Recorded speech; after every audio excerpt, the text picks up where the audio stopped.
Boris सेठियल Sindh जे मुख़्तलिफ़ इलाइक़नि में ॿीहर बरसात बाद मुतासिरनि जा अहंज वधी विया आहिनि। बरसात दौरान डीपलो में विॼ करण सबबि ॿ ॼणा फौत थी विया। कराची जे मुख़्तलिफ़ इलाइक़नि में Gulshan Iqbal, Nazimabad north, Nazimabad Malir, steel town Malir, Gulshan Hadeed ऐं ॿियनि इलाइक़नि में तेज़ हवा सां बरसात पई आहे।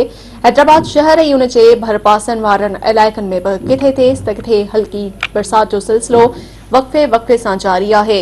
उमरकोट, मीरपुर ख़ास, सिजावल, ठटो, टिण मोहम्मद खान ऐं कंबर खां पोइ रोडनि रस्तनि ते वेठल मुतासिरनि जी परेशानियुनि में वीतर इज़ाफ़ो थी वियो आहे। जाती, चूहड़ जमाली, घोड़ाबारी, बठोरो, दड़ो, चंबड़, शेख भिरकियो, नओकोट, झुडो, निंदो, राजू खानाणी, कुंडरी, न्यू सईदाबाद में बादल बरसी पिया आहिनि। मुख़्तलिफ़ इलाइक़नि में तेज़ हवा सां गॾु वसकारे जो सिलसिलो जारी आहे। थरपारकर जे मुख़्तलिफ़ इलाइक़नि में बि वक़्फ़े वक़्फ़े सां बरसात जो सिलसिलो जारी आहे। बरसात दौरान डीपले जे ॻोठ कंडारो में विॼ किरण सबबि धनार, मूसा ऐं हाशिम फौत थी विया आहिनि।